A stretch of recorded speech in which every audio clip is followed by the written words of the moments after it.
আঁচনিৰ দায়িত্ব হ'ল কোকৰাঝাৰ।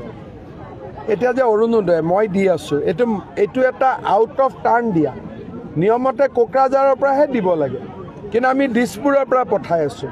সেইকাৰণে মই মিটিঙত প্ৰশ্ন সুধি আছোঁ যে অৰুণোদয়ো আমি দিব লাগে, ৰাস্তাও আমি বনাব লাগে, মেডিকেল কলেজো আমিয়ে বনাব লাগে, એટલે বিটিআৰখন কিহৰ কাৰণে লাগে? মইতো এবাৰ বিটিআৰত আহি দেখিছোঁ যিমান ৰাস্তা ঘাট চবতো মোৰে লিষ্টৰ পৰা হৈছে। এতিয়া বিটিআৰে কি কৰে বা বিটিআৰখনক মানুহক কিয় লাগে যদি গোটেইখিনি কাম আমিয়ে কৰোঁ?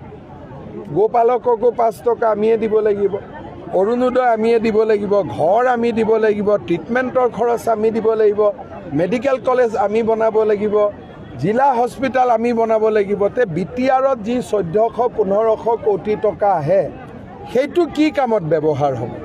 আজিৰ দিনত কি সমীক্ষা দি যাব আসনৰ বিজেপি? যোৱা বিধানসভা নিৰ্বাচনৰ 3 মাহ পিছৰ পৰাই হাগ্ৰামা মহিলাৰী মোৰ ঘৰত কেইবাবাৰো আহিছে, মই লগ পাইছোঁ। গতিকে আমাৰ মাজত কোনো পাৰ্থক্য নাই।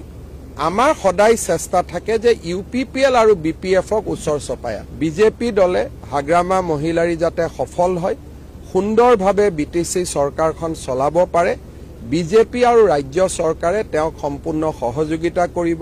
হাগ্ৰামা মহিলাৰীয়ে